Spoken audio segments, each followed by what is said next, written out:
interrupt our program to bring you this important message. Warning: the following program contains explicit language and mature content. It is not meant for the easily offended. So if you are an emotional pussy, please refrain from listening. Thank you and enjoy.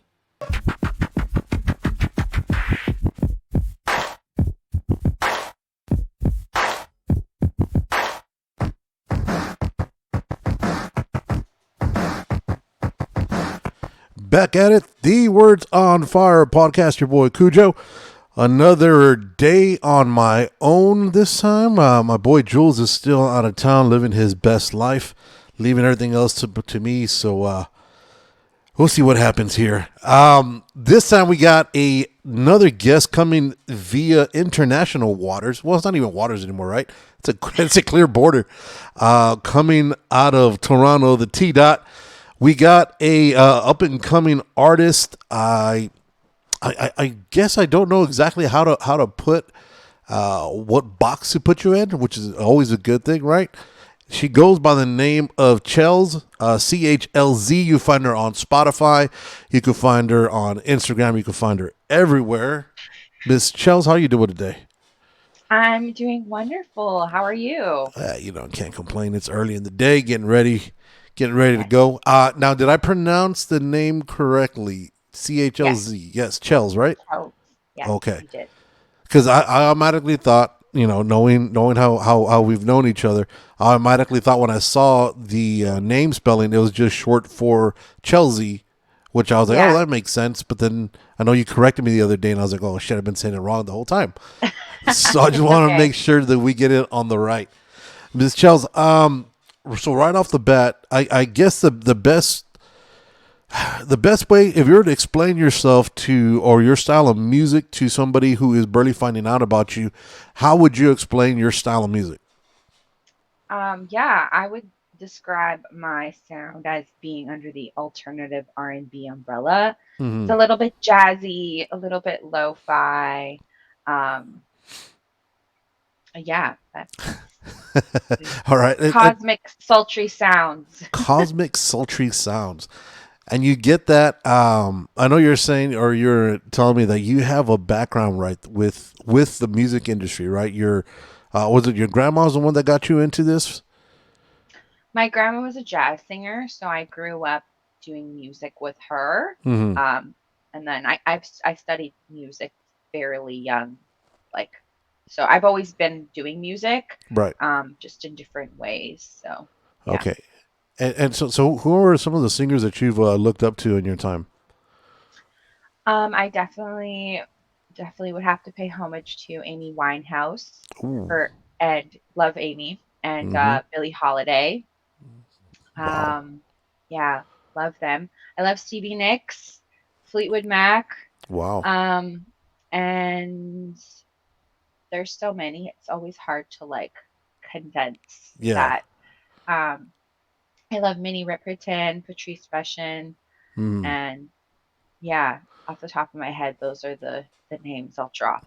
The names you'll drop. So finding, I know you studied music for the majority of your life, and I'm assuming all types of aspects of music, right? From jazz to hip hop to Afro beats, everything that's out there, right? What is your go-to music when you're feeling either under the weather or just in a funky mood? What's your go-to music to get you going? That's a good question. My music playlist is very eclectic. I love my jazz music. I'd say I'm mostly when I'm working or cooking, I always listen to jazz. But I love Amapiano, which is very jazzy house music from South Africa. Okay. I love Afro house and I love Afro beats. And I like to throw it back. I do, listen to some Eric Clapton here and there. All right. So you go more bluesy? Yeah. I'd say I'm into the jazzy bluesy kind of vibes. Basically anything that's soulful that you can you feel it. Damn. So you got more of an old soul then, huh? I guess so. Yeah. I know, I know. I guess I think I think I should be way older than you. I know when I'm with certain people and I have certain music, like you said, some Billie Holiday, or I got some BB King. Yeah. I got some, I got Muddy Waters. I put some of the old school stuff because I've always believed, to get to where you're going, you got to know where you came from. And every time Absolutely. people hear me put that on, they have kind of they give me like a sideways look, like I'm an old head, right? Do you ever get that from your inner circle, or do they understand where you come from and feel the same stuff you're into? I think that like I'm surrounded by like a bunch of music heads, and Hmm. ultimately I feel like, a lot of people that just kind of focus on mainstream, they'll be like, my favorite artist is so and so, but Right. it's like for me, I'm always interested in like what's their favorite artist and what was Hmm. their favorite artist, and like going down the line of like influences, because Okay. that to me is really interesting to like see how sounds evolve and genres blend and all that. Hmm. So I wouldn't say that I get that. I think like, I'm friends with music scholars and like people that are deep into that. So it's just like there's just different vibes for different states of being and Right. occasions. So Yeah. yeah, So my crew, we're all music nerds. that's always good because you get to appreciate certain. You get to appreciate sounds. One thing I've always been envious of. I've always wanted to learn how to play the guitar. I own a guitar. I've probably taken half a lesson, and it's all on the internet, and I understand how difficult it is. Yeah. So when I hear somebody like say, I hear some funkadelic. There's this one song. If you're a guitar head, an electric guitar head, I don't know if you know this song, Maggot Brain.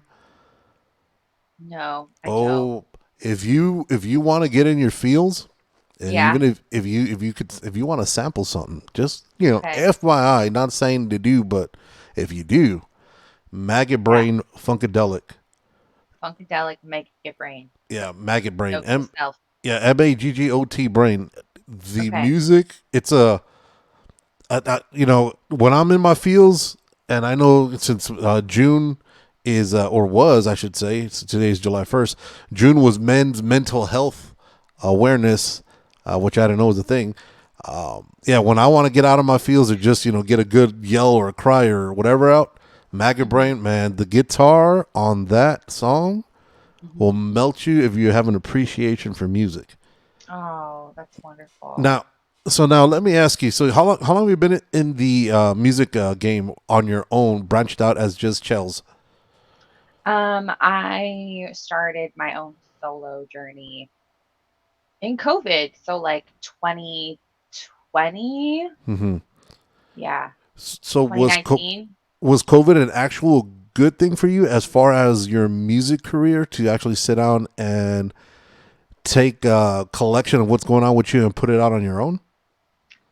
Yeah, I think I was afforded an abundance of time that I wouldn't have already had, Hmm. um, to just like really be like, okay, well, what are we doing? So I'm just gonna pour my heart and soul into this. And I found like people to create with, Hmm. where, we had our little bubble and we would just record and make music. And I just Yeah. kind of streamlined my process at that time, to like, I think I made like 14 songs in like a 4 month period. It was like Damn. really crazy. I've released 10 of them. But Okay. yeah. And what about those other four that you haven't released? What happened to those? Are those in the vault or? Yeah, I think not everything that you do is like needs to be released, but I don't know. Mm-hmm. I felt like it wasn't up to par, or like there's just certain things that you're like, scratch that. But we overthink things. Yeah. So when you're looking at those 14 songs, I know you said those four that were left out. What were the difference, or what made the difference between those 10 that made the cut and the other four? You're like, or do you think you could even piece some of those other four together to make one joint? I actually have, I think, like, because it was, beginning stages of me marrying my poetry to melodies. Mm-hmm. Um, it's not necessarily that it was bad per se, but it's like there's just bits and pieces where I'm like, okay, like I think that as a whole, it could be better. So I'm just going to take bits and pieces from this song and put it into my new stuff. So I have done that. I've like taken Hmm. my like lyrics Okay. and like chopped up things, and like re redefined and reused, Yeah. reduced, reused, recycle. um, so, but yeah, I think it's just like in comparison to the sound that I was going for, it just didn't sound cohesive. Hmm. And I felt like I was trying to make like I felt forced in a way to like make a poem into a song Okay. where it's like, okay, like I like my writing here, but like this could be better. Hmm. So I'm just gonna, I just feel like my first couple tries, like I got better, then I was like, okay, this there's an obvious improvement, so I'm not going to Right. release this stuff, but I might use some of that for something, which I have. Like Okay.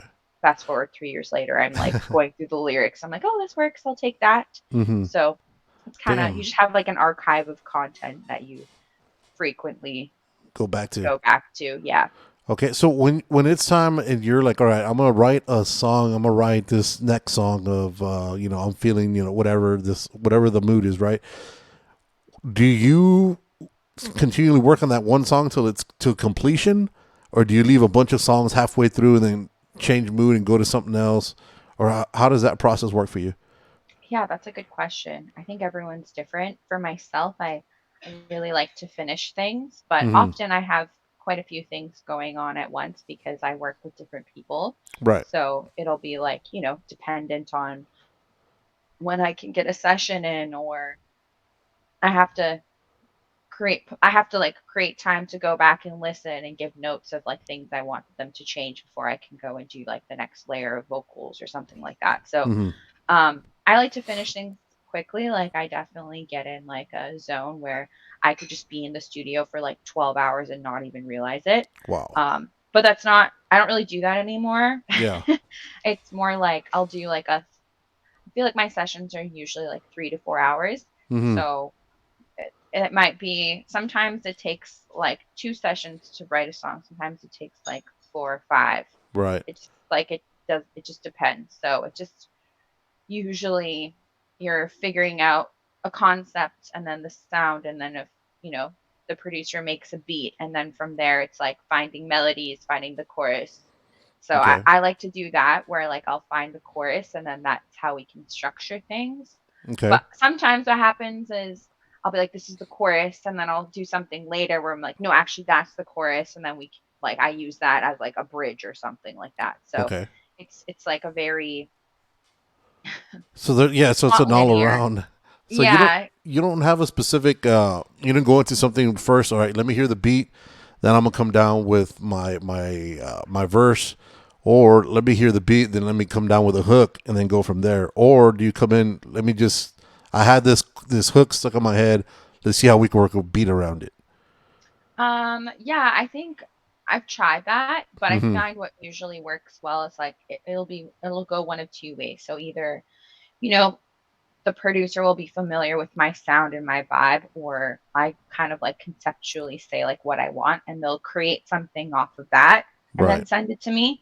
Or I'll go, and most often producers are musicians. So like I'll go and Mhm. we'll freestyle playing on the piano until we find like kind of a vibe that we like, and then they'll take that and they'll make a beat with that, and Okay. just kind of like, so sometimes it's like we're working alongside each other, and other Mhm. times it's like you do this and then I do this, but We it's see where it's we meet in the very, middle. yeah, it depends. Like I'd say like every producer kind of has their style, but Right. generally speaking, I kind of like to however the beat is created, like once that process is done, then it's like pretty standard for me to be like, okay, this is the hook, Mhm. and then you know then I like will figure out my verses and structures around there. Okay. So Yeah. your first song is, now correct me if I'm wrong. The first song you released was Kensington, right? No, the first song I released was Unraveled, Ooh, that was single, you were was that the one that you were featured on, or is that your own? my own. So the one that I have a song called Unruly where I feature an artist named Handful, There you go, who's Unruly. Yeah, she's Trinidadian. She's like her music is really cool. It's like calypso, like kind of, yeah, tropical vibes. Oh wow. So yeah, she's really cool. So Oh, we did Unruly together, but Unraveled was my first single. okay. And what? So from all the songs that you have released, because I know you've got a project coming up pretty soon that you're going to release. Yeah. Everything that you've released, which one did you say? Would you say is your favorite and why? Um, yeah, I would say Kensington is one of my favorites Mm-hmm. just because it was a really, like, the storytelling is really beautiful. Okay. I wrote that with a friend artist of mine named Dynasty, Mm-hmm. also lovely artist. Shout out Um, Dynasty. Shout out Dynasty. Um, yeah, so I think Kensington is my favorite. It's my favorite to perform. Kind of brings out the musical theater roots in me to like tell a story Mm-hmm. in that way. So that one's really fun. And then yeah, my other songs that I love to perform, I haven't released yet, but I've still been performing them. So Oh, okay. So you've been giving people yeah. sneak previews. Yeah, yeah. It's interesting when you create something. It sounds, recording is one thing, but then seeing like how like a crowd reacts Right. and how people like connect to what you're saying in person is like a different experience. What song that you've put out has had the most personal connection with people that you felt that you'll um that when you find yourself singing, people will automatically like stop what they're doing and actually pay attention and listen instead of hear. Like when I perform live or just from my Yes. recordings. No, when you perform live. Um, I think that's different. There's a lot of people love the song Like You Say, which is Okay. like a very jazzy love ballad. Um, I feel like I sing that and people are always like get it stuck in their head after and Mm-hmm. are like singing lyrics to me. And yeah, I think Kensington is a favorite though. Like Kensington um is and Unruly. I always get people that say it like it's just kind of like a summer The summer vibe. yeah, summer vibe, yeah. Okay. Oh, But so what's the background behind Kensington? it was about um so Kensington Market is a place in Toronto. Oh, I think that like for people that live here when you perform it, like I'm just describing where I am, so it's like people know to right. visualize it. Okay. But it's about how I met like a great love of mine at Mm-hmm. 2 a.m. in Kensington, running to my friends, trying to catch the last 15 minutes of her set. She's a DJ, Yeah. and it was like this encounter that happened, and I was like, I'm trying to go, like don't bother me, like it was like it was a full moon, and so there's like my trek to get there like kept getting delayed, and there was like crazy people. I'm like, why am I doing this? But I was like, I'm coming to your set, so I was on a mission. And this man, he was like trying to like talk to me, not Mm-hmm. in a creepy way. It was just like, but yeah, so it's like me recounting like the start of that relationship and how we met. So Wow. See, yeah. that's interesting because I've always I don't know why I guess when you hear the name Kensington I was always thinking England for some reason Yeah. and Well, that's there's a lot of places and streets that are named after things. So yeah, Kensington Market is like a it's like a staple. It's very interesting. It's like you wouldn't expect it, and then you right. go around the corner and you're like, where is this? And it's like there's all these little markets and shops and cute little bars, and Okay. it's like right off of Chinatown and before you kind of get into the financial district. Mm-hmm. Um, so it's only like a few streets, but it's like a staple in Toronto. Like on Sundays, everyone goes to Kensington Market 'cause it's like they have like people like vendors and people perform live and Word. yeah, So it's like okay, a so all summer kinds of good stuff at scene. Kensington Market. Yeah, exactly. So let me ask you what song that you've put out so far. What Mhm. song has made you feel the most either vulnerable or you felt the most open that you put out there that you're like not questioning it, but you're like, wow, I can't believe that came out of me. Yeah, I think like I've written a couple songs where maybe I felt a little vulnerable coming out of like unhealthy relationships. So Mm-hmm. just expressing emotions coming from that feels a little raw. So I Right. do find myself like second guessing performing certain things. So I'm like, Mm-hmm. oh, like that's not me anymore. Um, Probably Look at Me, Okay. which I do like performing that song, but it's kind of like a raw, like I feel raw singing that for sure. Mm-hmm. And yeah. And Unraveled, I've never performed that live. I was going to. I host an event and like kind of like it's like a show, like I perform. Right. But I just didn't feel like it was the vibe to sing Unraveled. And I was like, I'm gonna do it. I've never performed that one live. And Mm-hmm. um I look at that one as like my angry, sad girl song, which yeah, like my Alanis moment, but no, Oh. I don't sound like Alanis at all. So when you're getting ready to perform, is there a certain ritual that you have to do the day of to make sure that you feel that you're ready to give it your all? That's a great question. I do feel like performing creates a standard and caliber of like a certain caliber of like level of care that you need to do. Mm-hmm. Just for in terms of like taking care of like my voice.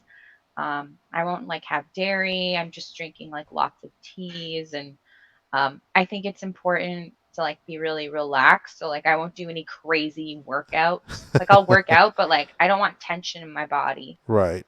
So like yeah, like I love the sauna. Just live in the sauna and like I Okay. just want to be really relaxed and maybe do a yoga class Hmm. and um yeah, like sleeping is proper, like just literally taking care of yourself like how you should take care of yourself, but Right. you like up your care and what you eat and what you Okay. drink. So I don't drink, you don't drink? not when I'm performing, Oh, no. okay. So why no dairy? What does the dairy do to a vocalist that you want to avoid? I mean, I've never like fact checked this, but in my Mm, own experience, I'm like kind of allergic to dairy. I can tolerate it, but I just feel okay. like it creates like mucus in the throat. So Yeah. it's like you're clearing your throat and you basically like want things like drinking like ginger and like and honey, like things that like coat the vocal cords. So Okay. it's like really easy to like warm up your voice and sing. Whereas Right. like if you're smoking and drinking alcohol, those are all things that are dehydrating. So it's like Hmm. you want to be well hydrated so you can sing. That's you don't want to go the Amy Winehouse style. I mean, I know she could just like rip on cigs all day and still Yeah. sound like that. Yeah, I wouldn't say I have that. I feel like my lungs would be like, help me. Oh, okay. So when you're putting down a track and you feel like we were saying earlier about having the raw emotion to it, or actually having that vulnerability, like how do you get to that spot? Because I know a lot of the times, with musicians, you have to put yourself out there, right? Like I said earlier about finding yourself vulnerable. Like how do you get to that mental state to where you could actually transition and come out from feeling that to hearing or have you saying it, singing it? It's a good question. And it's funny that you asked that because I just had a session with my friend Isaac. He's trying Mm-hmm. to get me to uh, sing on a house track, which I've Okay. never done before. I'm just starting to do that with people. So, which is a different Right. way of structure, like song structure and all that. Mm-hmm. And my thing is like, I'm very mechanical when it comes to like, we're trying to figure out the timing and the rhythm. Okay. And then it's like, okay, your voice sounds good, but like we need like the emotion. And I Right. think I tend to like overthink when I'm writing because I'm like, oh, it's like I have to like find how we want it to sound Mm-hmm. with like tone, rhythm, timing, and so it's like I'll do something that you like. It sounds good, but it's like then it's like putting that emotion behind it. And sometimes I have to just like take a moment and come back Mm-hmm. and familiarize myself with that.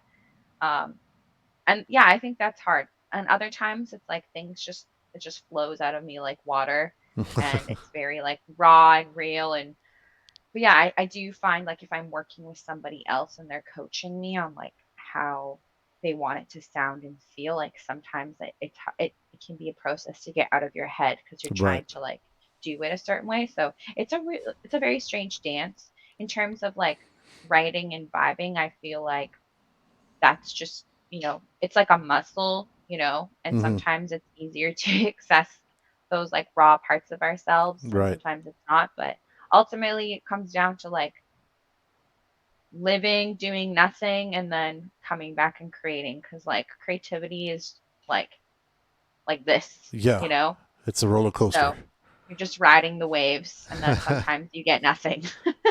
So, coming from a background of music, studying music, is there any type of music that you just find when you're hearing it, and I don't want to make it sound like stuck up or whatever, but like when I hear house, it's so generic because every house is the same and it has the same count, has the same beats per minute, and it all has that same. You could put on 15 house songs and you think they're all the same one because they have the same progression pattern or whatnot. Is there anything that gets you like, oh, this has been not beneath me, but musically is like, oh, I can't believe I'm doing something like this, or is everything just a challenge for you?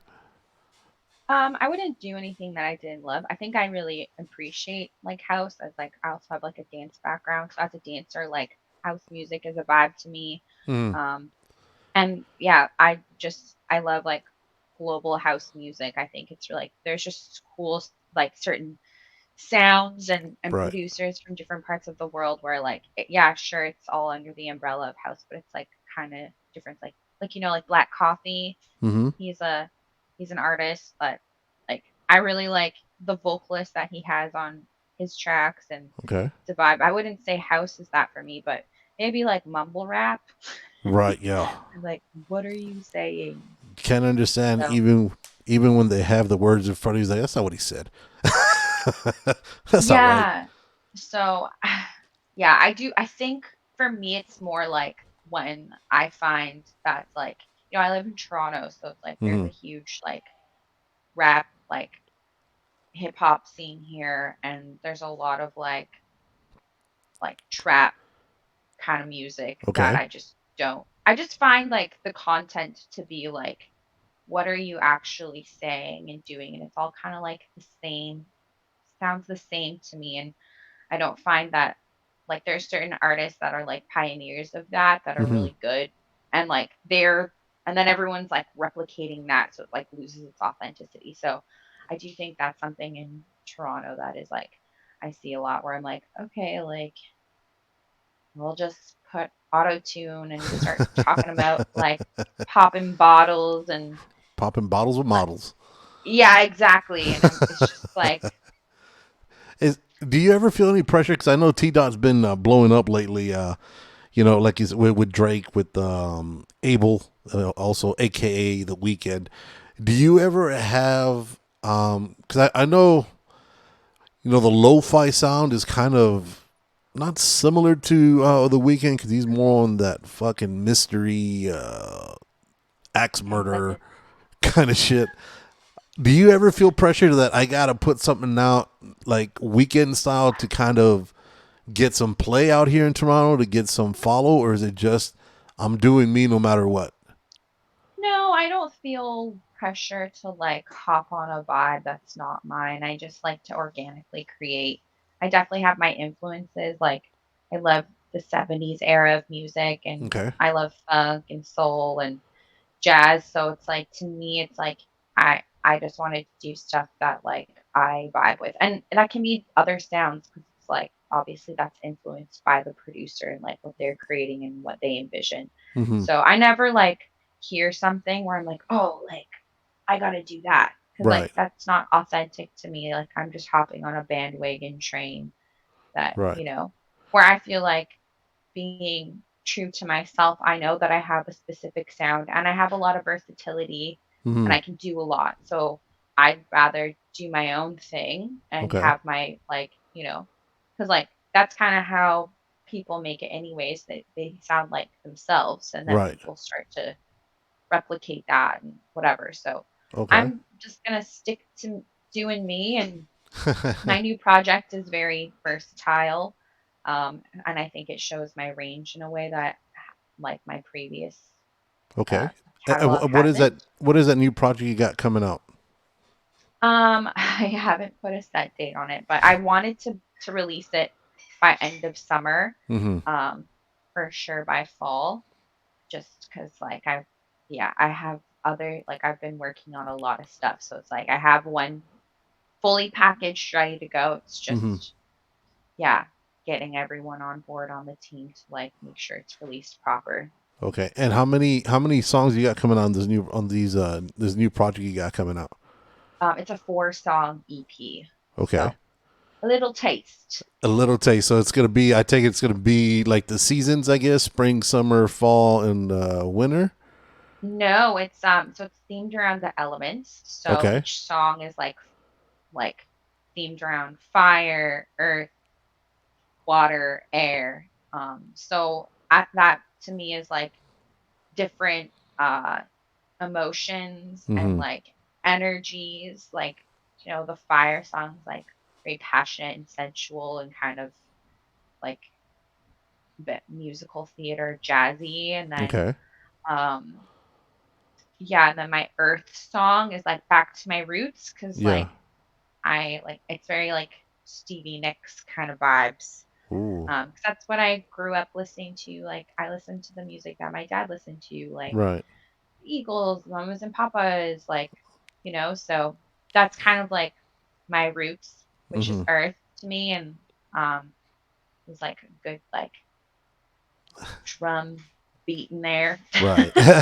No, you always gotta have those percussions in there. That's the way Yeah, to go. exactly. And some guitar.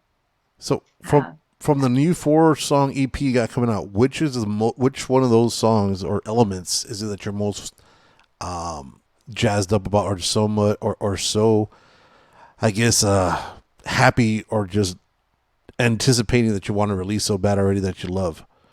Yeah, I think my song the fire song, just Mm-hmm. because it's so different and like in my like lower sultry register. Yeah. I love performing that one. Mm-hmm. And I have like a very cool concept for a music video that I want to do for that. Okay.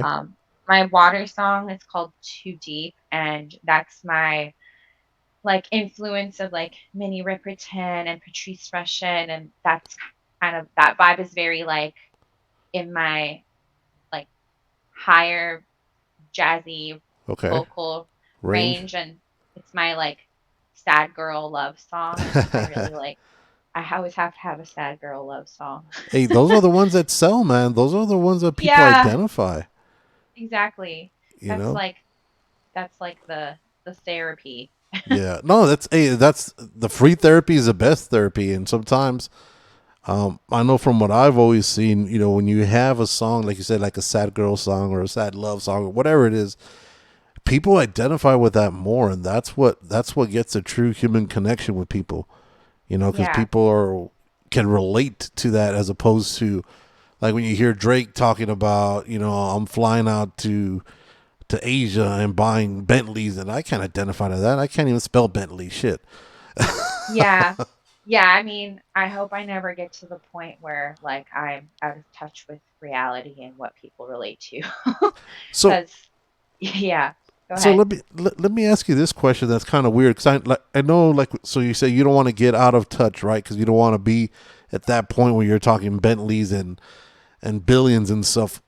For somebody who's up and coming, what do you consider making it as an artist? Yeah, that's a good question. I mean, I just meant that like always I feel like my whole everything that I do in life is like to anchor me into being the most present in this like current reality. And I Right. wouldn't want to lose sight of that in my own journey and, become a diva or whatever. But I don't think I think I have enough like grounding people around me, and I'm not really like that. I just don't think that I would ever really change. Right. Um but for me, like the goal is like I just, you know, the goal is to just like do music and like live off of that. Like if I can, structure and schedule my time around doing music and Yeah. have it be profitable, that is the goal. And being able to like travel and perform and tour, like I want to do that. Mm-hmm. And it takes time to like get those things going, and Right. monetizing your music is weird because it's just you don't really make money from streams and putting out music. It's necessary, Right. but you have to like, it's like when people actually like make it, they're doing like brand deals and stuff like that, and like that's how they get their money and selling like like shows, Yeah. like Yeah. Shows are the big touring. one, right? Yeah. So maybe one of these days, hopefully, you'll get to that. What was that debacle that Taylor Swift had, where the tickets were going on sale for like $70,000 a ticket because of the algorithm that Ticketmaster had, that it had messed up. So I guess Oh once my it, did gosh. you hear about that? No. So there's an algorithm within Ticketmaster that I guess it judges the demand for ticket sales. I guess if they sell out super quick, Oh, the, because it, like it's AI generated, so yeah, then so they just, automatically the ticket sales soar through the sky, right? So they're showing there that I guess they cracked the algorithm, or they were talking about the algorithm. And so I guess when a certain show in, I don't know what city it was, it started off, floor seats were 150 to $300 or something like that. Well, they're selling out so quick that by the time people got around to it, the sales were like at $70,000 a seat for the what? floor seats. Yeah, it was something That's absolutely crazy. ridiculous, and it made news. This happened about, I want to see, within the last year, and that's where that algorithm had come out. They're like, oh yeah, well, we've been using this algorithm. We've never seen it spike like this, but this is the algorithm that Ticketmaster would use. And it was like, wait a minute, so you've been stealing from us more than, than what's advertised?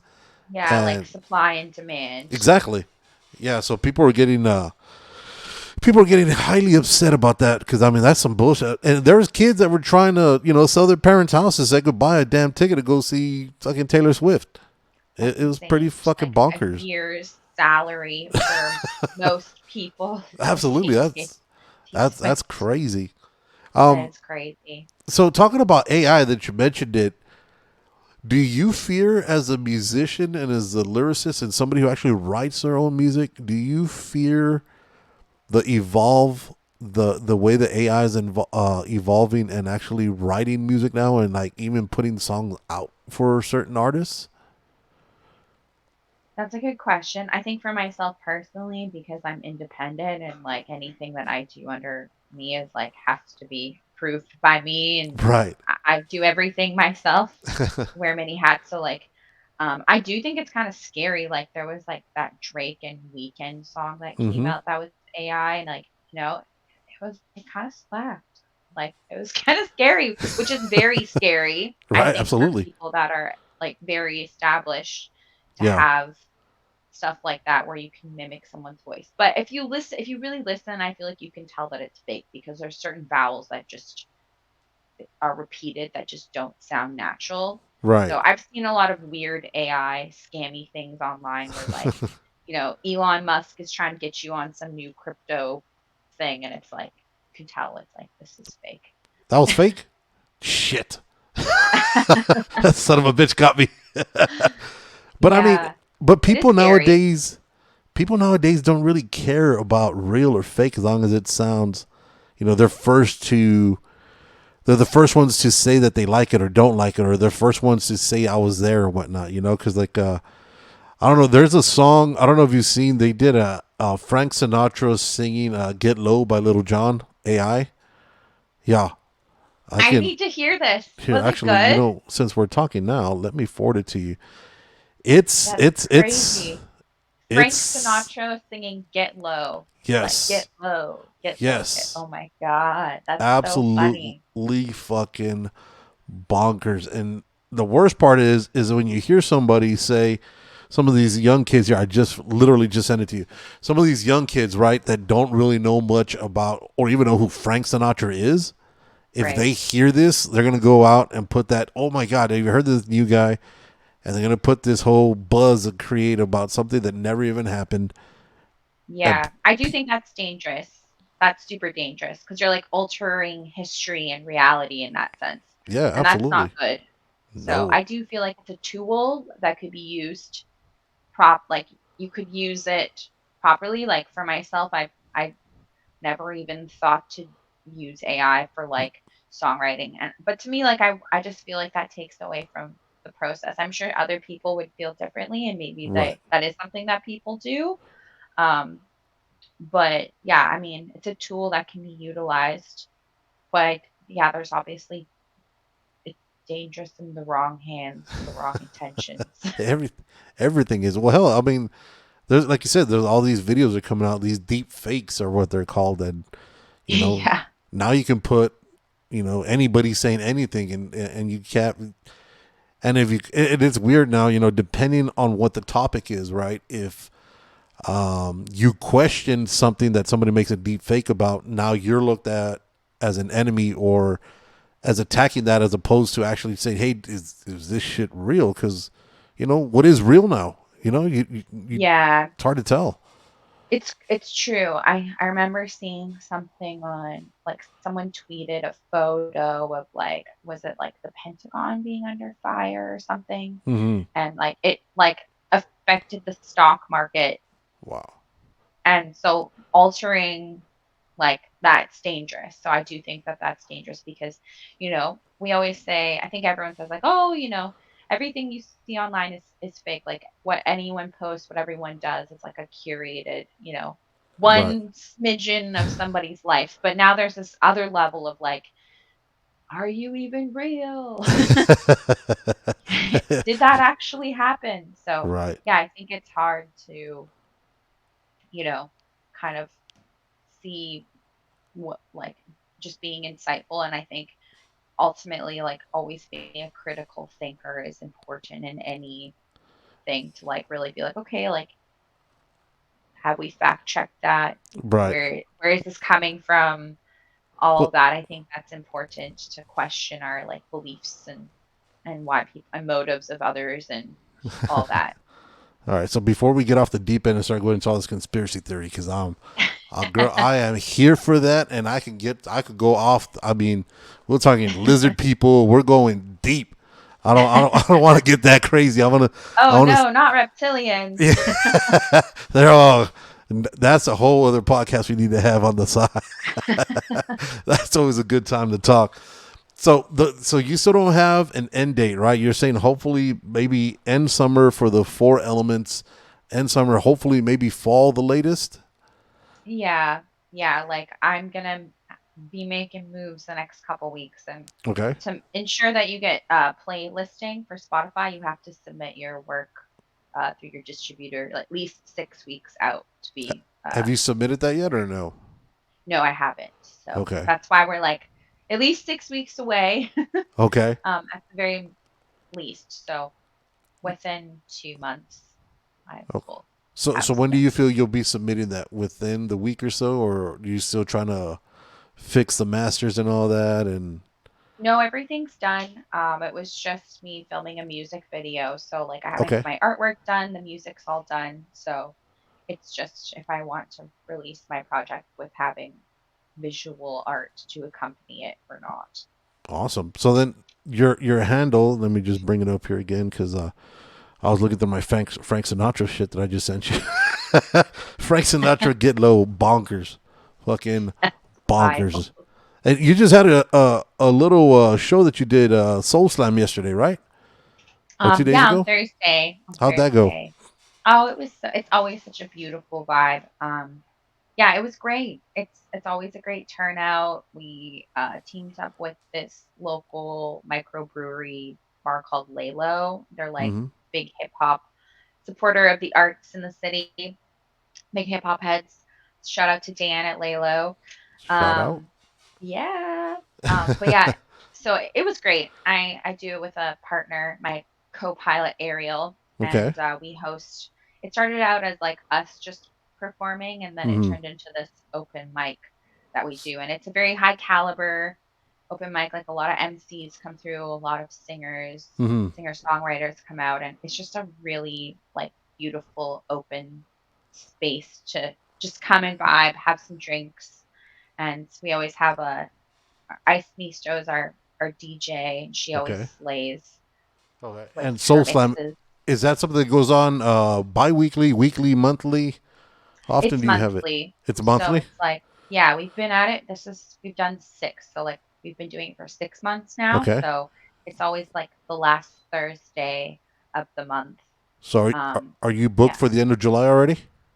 Yeah, so we'll do the next one, I think July 27th will be our Okay. next Soul Slam in Awesome. Toronto. The Yes. T dot.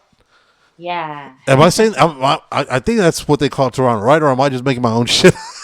No, I think Toronto's called T dot. I think it's like a lot of people call Toronto the six. Yeah. Um, yeah.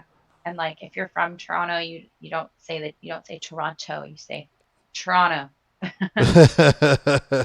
Oh my god! All right, so just and I know, like you said, I know we have both things to run to right now, so I guess we'll kind of just wrap it up about a bit. But the handle where everybody could find you, CHLZ. I'm looking on your Instagram right now. Is that dot underscore? Is that correct? Yes. All right. Is the Yes. same? Is it the same handle on the Spotify? So on Spotify, it's just CHLZ, Apple Music, everything. Okay. It's CHLZ, but my Instagram CHLZ was taken, so we just put a little A little twist. punctuation on the end there. Awesome. Well, I appreciate you taking the time on this busy morning. I know you got a busy time. You had a busy night last night. Any final words for everybody out there? Anything you want to get off your chest? Let them know who you are, where you're from, or anything like that. Well, yeah, first off, thank you for having me. Always. It's a pleasure. And yeah, I'm Chlz, and I have a lot of beautiful music to release this year. So please follow me, and yeah, like, share. I'm on all the things. And yeah, let me know how you're vibing to Chlz. Absolutely. Are you on YouTube? I am on YouTube, yeah. Awesome. Everything. Same handle and everything. Yeah. Awesome. That's Chlz, CHLZ. Follow her representing the T dot, the 6, Toronto, Canada. Big ups. Big up everybody that coming on through here. Follow, like, subscribe, all that stuff on Chelsea's YouTube, on her Spotify, on her Instagram. She's always posting some stuff. If it's not singing, it's her modeling she's doing. I haven't seen any of her dancing on there yet, but I guess that's coming soon. That's like, if you know, you know. But that's exclusive content. no, just Okay. yeah, just vibes. I'm just Just a vibes vibes? person. Yeah. All right. So remember, follow, like, subscribe, all that good stuff. And after you're doing that, stop by over here with us again and follow, like, subscribe, all that good shit. I appreciate you all the way from the 915 to the T dot. Nothing but love, nothing but respect. Till next time, guys, don't be an asshole. Don't be a dick. Deuces.